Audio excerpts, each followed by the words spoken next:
So traditionally, most of us that were Christian have been taught many things that are not biblical. Okay, so we got to separate two ideas here. So we have a tradition that Christianity has taught us in a lot of areas, but when it comes to actual biblical teachings, it is not. Okay, and they strayed from a lot of that from a lot of times. So the ideas of heaven and hell are traditions taught to us. And we've accepted those without question and on faith. But the facts are that what we've been traditionally taught are not the truth, nor contained in the official documents of the original governing body of Christianity, which is the Catholic Church, where if everybody in the world that is Christian has a lineage to link back to the Catholic Church from the beginning, because that's where Christianity started.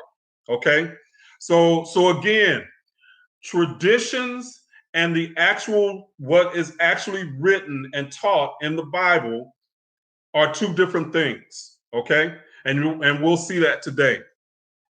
So Christianity has traditionally taught that hell is an eternal place of fiery torment for souls. Okay, that's what they have taught. But that in actuality does not exist. And not only that, the Catholic Church in their official catechism says that hell is not a place.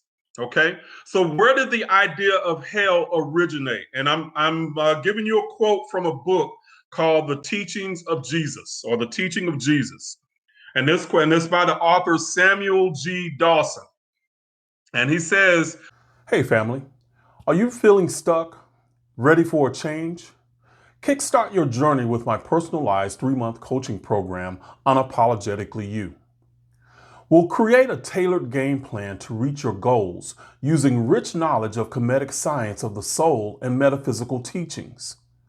This isn't just another coaching program. It's an investment in you.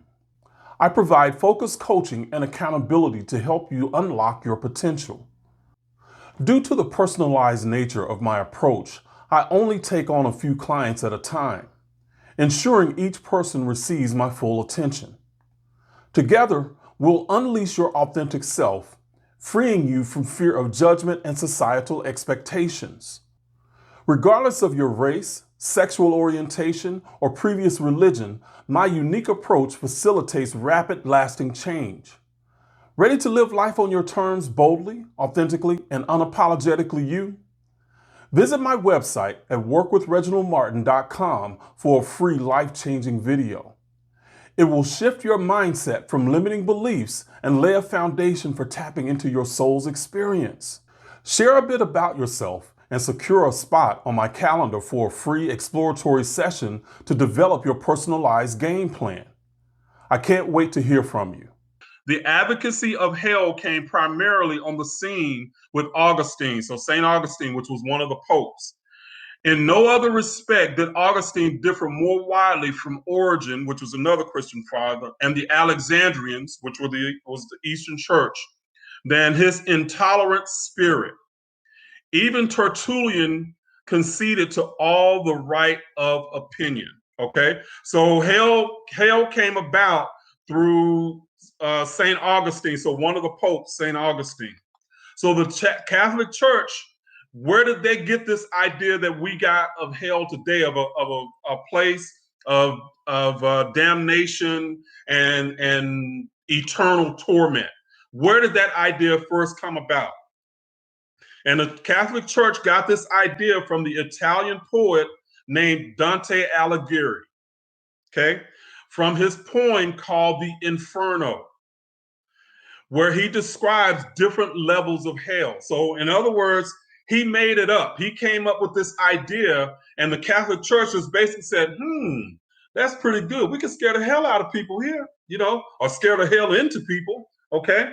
And then they use this idea and put it into place for the traditional way that they have taught us about hell, Okay, so they took it. So this guy came up with an idea, Dante Alighieri, in his poem called the Inferno, and the Catholic Church basically took those ideas and came up with their Christian doctrines about hell.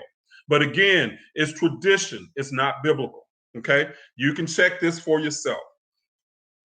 But the official church documents, the Bible and the Catechism, and the Catechism is in book form the beliefs of the Catholic faithful, and the Bible and the Catechism tell us two different stories about from tradition, what we've traditionally been taught, and then what actually is. Okay, so now get this: two of the last three popes have said that hell is not a place. I'll repeat that. Two of the last three have said that hell is not a place. They seem to want to tell the truth, but then they had to backtrack because the organization, the Catholic organization of the Catholic Church, had to put out an official word that basically said, "Oh, no, they didn't mean that. They didn't mean to say that," and they made them backtrack on those statements. Okay. So John Paul II in 1999 and Pope Francis in 2018 basically said that hell is not a place. It doesn't exist. So the hellfire and damnation doesn't exist. And in 1999, the New York Times wrote an article, and I'll put this link in the video description later. But the Catholic Church, the New York Times wrote an article in September the 18th, 1999, says hell is getting a makeover. So Catholic Jesuits call it a painful state, but not so furious. Okay. So in that article, Pope John Paul II says, or he defines hell as a freely chosen consequence of refusing to love God. Okay. So it's a freely chosen consequence. But he basically said that it was not a place, and we'll look at this in the Catechism, but it's not a place, it's a state of mind. Okay? Now, more recently, in 2018, Pope Francis, there's an article that came out that says the Vatican scrambles to clarify the Pope's denial that hell exists. So the Vatican, again, has to come and scramble. The Pope says something, and the Vatican is like, "Oh, no, that's not what he meant. This is what he meant." Okay, so they had to change it. But this guy who is an atheist was sitting down with the Pope, and he was a reporter, and he asked. This is what he said. So this is what part of the article says. It says during the meeting, Scalfari, which is an Italian journalist, asked the Pope, "Where do bad souls go?" To which he was quoted as responding, "They are not punished." So this is the Pope speaking. "Those who repent obtain God's forgiveness and take their place among the ranks of those who contemplate him. But those who do not repent and cannot be forgiven disappear. A hell doesn't exist." This is the Pope saying this. "The disappearance of sinning souls exists." Okay, so in other words, he's just saying, poof, you're gone. You know, once you die, poof, you're gone. All right, but no hell, no place of eternal damnation. The Vatican, again, they had to backtrack and they had to go back and say, whoa, that's not what happened. Okay? That's not what he really meant. Okay, so they had to backtrack on this statement. Now, looking at the Catechism. Okay, so this is the official word and beliefs of the Catholic Church, which again, if you are Christian, your lineage is from the Catholic Church. So you're not Christian and have not accepted ideas that were first put forth by the Catholic Church. Okay. So this is where the Catholic Church. So this is the Catechism, And this is what the official word says, okay? It says, we cannot be united with God unless we freely choose to love him. But we cannot love God if we sin gravely against him, against our neighbor, or against ourselves. He who does not love remains in death. Anyone who hates his brother is a murderer, and you know that no murderer has eternal life abiding in him. Our Lord warns us that we shall be separated from him if we fail to meet the serious needs of the poor and the little ones who are his brethren. To die in mortal sin without repenting and accepting God's merciful love means remaining separated from him forever by our own free choice. This state, I repeat, this state of definitive self-exclusion from communion with God and the blessed is called hell. They said this state, not this place. This is the official word that's in the catechism. And again, I'll put a link to it in the video description later. But I'll read that last line again. This state of definitive self-exclusion from communion with God and the blessed is called hell. So the official word is that hell is not a place, but a state of mind, which is where you separate from God, okay? It is their official word. So back to the book, The Teachings of Jesus, okay? He says belief about hell is based on ignorance. It is not biblical. So if you've accepted the traditional teachings, you are afraid that you are going to die and go to a place where you're going to burn forever. If you've accepted the traditional teachings, but they're not the official teachings, okay? So, and I guess on some level, the traditional teachings have become official because everybody just accepts it. But that's not what was originally taught, okay?